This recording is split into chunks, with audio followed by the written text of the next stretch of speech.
Hey coders, welcome to coding age. आज हमारा topic है data types and variables. What is data types?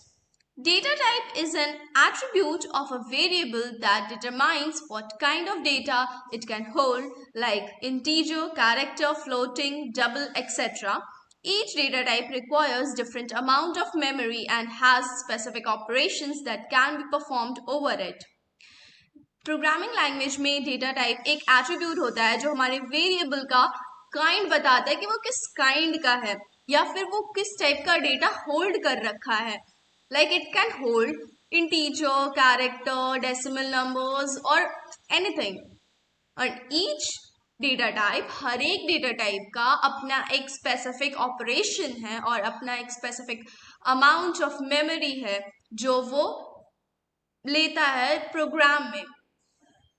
अगर हम इसको नॉर्मल लैंग्वेज में डेली लाइफ में समझे तो जैसे हमारे पास अगर कोई कंटेनर है तो वो कंटेनर स्पेसिफाई करता है ना कि वो किस टाइप का वैल्यू को स्टोर कर सकता है। अगर वो बॉटल है तो वो किसी लिक्विड को स्टोर करेगा, अगर वो एयर टाइट कंटेनर है तो वो किसी सॉलिड को स्टोर करेगा। ये डिफ्रेंशिएट करता है कंटेनर को। उसी तरह से डेटा टाइप्स भी होते हैं। अब बहुत तरह के डेटा टाइप्स होते हैं। अब हम सी लैंग्वेज को कंसिडर करके उसके टाइप्स देखेंगे। बाकी सारे लैंग्वेजेस के वीडियोस आपको प्रोवाइड कर दिए जाएंगे बाद में। The data types in C can be classified into three categories. First is primitive data type. So these are the basic data types provided by C which represent simple values like integers, floating point numbers, characters, etc. Primitive data type basic data type है जो हमारे integers को, floating numbers को और characters को store करता है। Integer represents whole number, positive, negative और जीरो। जो इंटीजर है वो हम लोग कैसे डिनोट करते हैं? इंट से हमारे प्रोग्राम में। और ये क्या होता है? हमारा होल नंबर्स होता है, चाहे वो नंबर नेगेटिव हो या पॉजिटिव हो या जीरो हो, बट वो एक होल नंबर होना चाहिए। और वो कितना साइज लेता है हमारा मेमोरी? वो 4 बाइट्स का होता है। अगर हम इसे इंट को इंक्लूड करेंगे अपने प्रोग्राम में तो वो कितना स्पेस लेगा? वो 4 बाइट का मेमोरी लेगा। उसका फॉर्मेट स्पेसिफायर क्या होता है? %d, which denotes it is a integer. Floating point. Floating point represents real numbers that can have decimal points. Floating points क्या होते हैं? वो हमारा रियल नंबर्स होता है, नंबर्स जो हमारे डेसिमल पॉइंट्स को इंक्लूड करता है, हमारा डेसिमल नंबर्स। इसका भी एक रेंज है कि हम कुछ नेगेटिव वैल्यूज से कुछ पॉजिटिव वैल्यूज तक में फ्लोट को यूज कर सकते हैं। और इसका भी साइज क्या होता है? 4 बाइट्स। और इसका फॉर्मेट स्पेसिफायर होता है %f।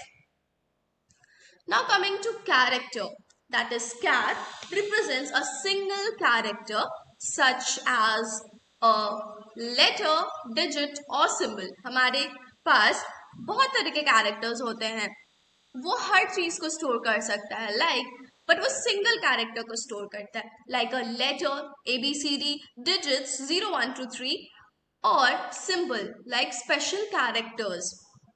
और इसका भी कुछ स्पेसिफाइड रेंज होता है। और ये कितना स्पेस लेता है? ये सिर्फ 1 बाइट का स्पेस लेता है मेमोरी। फॉर्मेट स्पेसिफायर है इसका %c। Now coming to double. Double used to store decimal numbers with double perception that is capable of holding 64 bytes of decimal numbers or floating numbers. Double हमारा ज्यादा कुछ नहीं, बस एक फ्लोटिंग पॉइंट का हमारा एक स्पेसिफाइड जो रेंज है, अगर उससे ज्यादा अगर हम जाते हैं तो हमें किस में स्टोर करना पड़ता है? डबल में। वो क्या स्टोर करता है? डेसिमल नंबर्स को स्टोर करता है।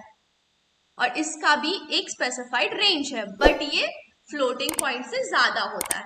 और इसका साइज कितना लेता है? ये 8 बाइट्स का। और फॉर्मेट स्पेसिफायर है LF। Now coming to long. Long हम यूज करते हैं need a larger range of integer values that the regular int data can offer. Means अगर इंटीजर में हम लोग कोई इंटीजर को स्टोर करते हैं इंट में, और अगर उसका रेंज से ज़्यादा हो रहा है तो हम लोग क्या लेते हैं, लॉन्ग को।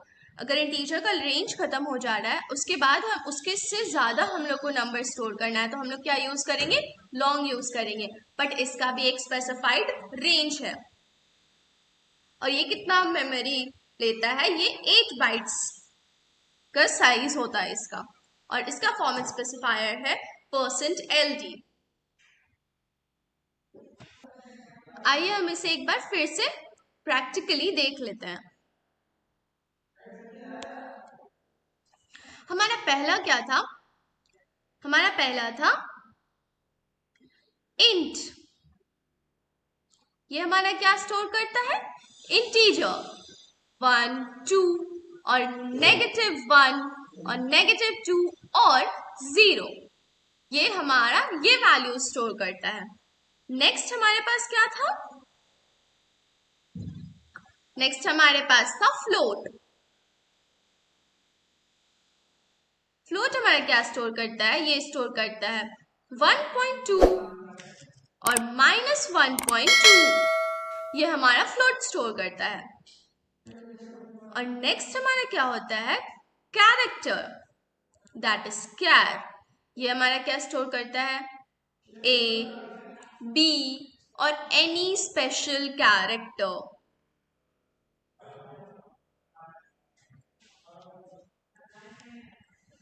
नेक्स्ट हमारे पास है डबल। ये हमारा क्या स्टोर करता है, ये भी हमारा डेसिमल वैल्यू स्टोर करता है, बट इसका रेंज हमारे फ्लोट से ज्यादा होता है, तो ये हमारा ये वैल्यूज स्टोर कर सकता है, डेसिमल वैल्यूज।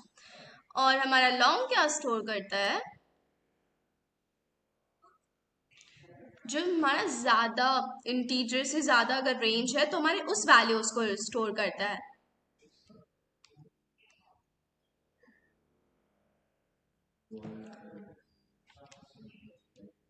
अब हम लोग देखते हैं आगे। अब आते हैं डिराइव्ड डेटा टाइप्स।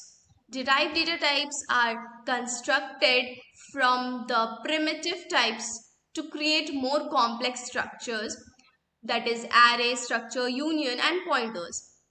ये सब के बारे में आपको बहुत सारे वीडियोस प्रोवाइड किए जाएंगे, तो हमें बस इतना जानना है कि डिराइव्ड डेटा टाइप्स भी कुछ होता है और एक यूजर डिफाइंड डेटा टाइप्स भी होता है जो यूजर खुद डिफाइन करता है, that is type, def and enumeration.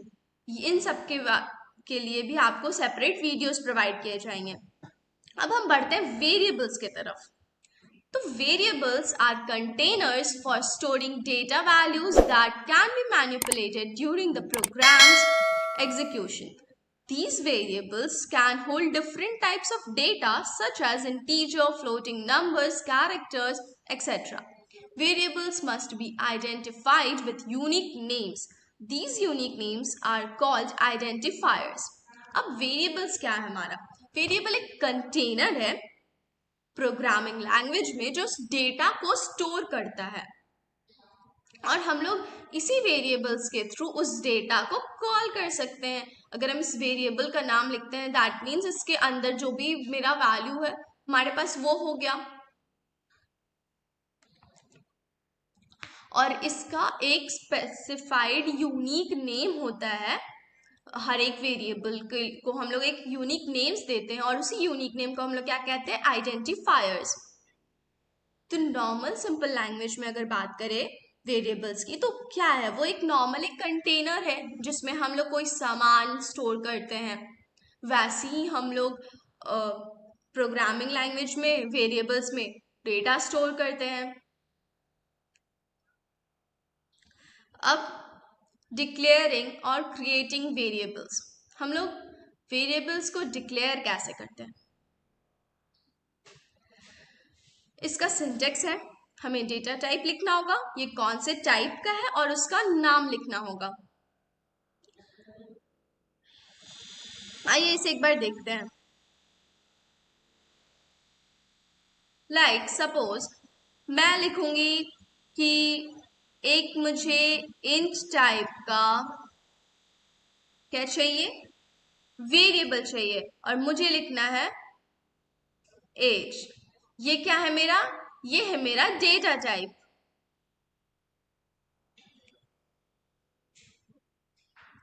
और ये है मेरा वेरिएबल।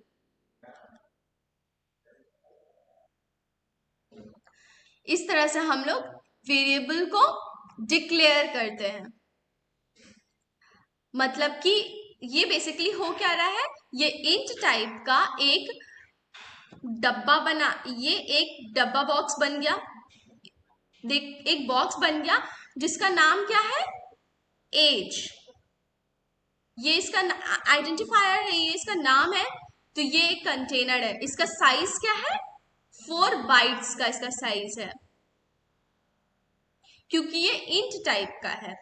तो हमारे पास क्या हो गया, अभी एक डब्बा बना है जिसका साइज है 4 बाइट्स और जिसका नाम है एज। अब हम देखते हैं कि इनिशियलाइज कैसे करते हैं, मतलब इसमें वैल्यू कैसे डालते हैं। हम लोग इसमें डिक्लेरेशन के टाइम भी वैल्यू डाल सकते हैं, और भी तरह होता है इनिशियलाइजेशन का जो हम लोग आगे वीडियोस में देखेंगे। पहले डेटा टाइप लिखेंगे, उसका नाम देंगे और उसमें वैल्यू डालेंगे। आइए इसे एक बार देख लेते हैं। जैसे मैंने यहां पे लिया इंट एज। अगर मैं इंट एज लेती हूं,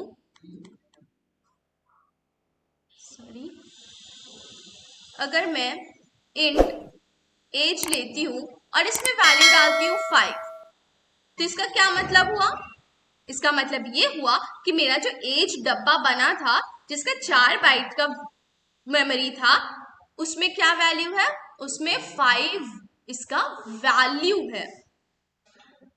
मतलब कि जैसे मैंने एक कंटेनर बनाया, बस एक मैंने डब्बा बना दिया, अब मैं उसके अंदर कोई सामान डाल रही हूँ, इफ सपोज मैं उसके अंदर चीनी डाल रही हूँ, इसका मतलब मैं उसे इनिशियलाइज कर रही हूँ। तो इसी तरह से हम लोग वेरिएबल को डिक्लेयर और इनिशियलाइज करते हैं। अब हमारे पास वेरिएबल को डिक्लेयर करने के कुछ रूल्स होते हैं, आइए एक एक करके उन्हें देखते हैं। तो जो वेरिएबल होता है उसका नाम means names can contain letters, digits and underscores. Means हमारा जो वेरिएबल है वो क्या कंटेन कर सकता है, लेटर कंटेन कर सकता है, डिजिट कंटेन कर सकता है और अंडरस्कोर कंटेन कर सकता है। And names must begin with a letter और एन अंडरस्कोर। हमारा जो वेरिएबल है वो या तो लेटर से स्टार्ट हो सकता है या तो अंडरस्कोर से। Names are case sensitive. वो केस सेंसिटिव होता है, मीन्स कैपिटल और स्मॉल, इन जो हमारा अल्फाबेट्स होता है इसका अलग अलग मतलब होता है। Names contain cannot contain white spaces or special characters like these special characters which we have on our keyboard, and reserved words such as int cannot be used as names. So अब इसे समझते हैं एक एक करके।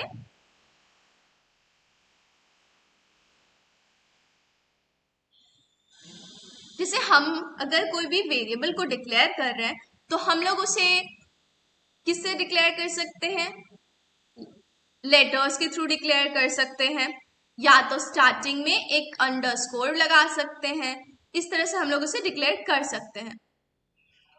But अगर मैं as लिख रही हूं और ये भी मैं एज ही लिख रही हूं, बट इस वेरिएबल का और इस वेरिएबल का अलग मतलब होता है, मतलब ये मेरा कंटेनर एज है ना, तो अगर मैं दोबारा से इस एज को डिक्लेयर करूंगी तो ये मेरा दूसरा कंटेनर को डिफाइन करेगा।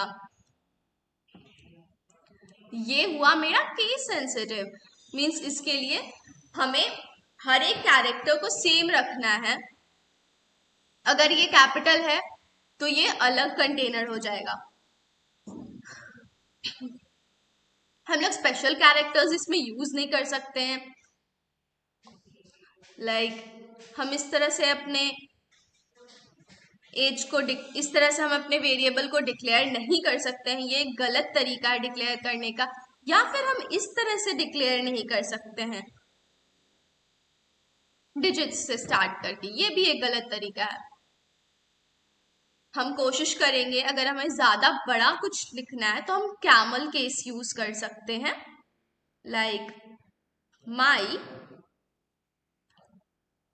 नेम, इसे कहते हैं कैमल केस। मतलब हम लोग शुरू करेंगे पहला वर्ड को स्मॉल लेटर से और सेकेंड वर्ड को कैपिटल लेटर से, ये हुआ कैमल केस। तो हमारे इस सेट ऑफ रूल्स को आपको याद रखना जरूरी है। Now thank you. तब तक ये नोट्स आपको प्रोवाइड कर दिए जाएंगे और इससे रिलेटेड क्वेश्चंस भी। तब तक के लिए keep watching and keep subscribing. Thank you. और ये है आपका MCQ क्वेश्चंस, जिसके आंसर्स आपको नेक्स्ट वीडियो में प्रोवाइड कर दिए जाएंगे।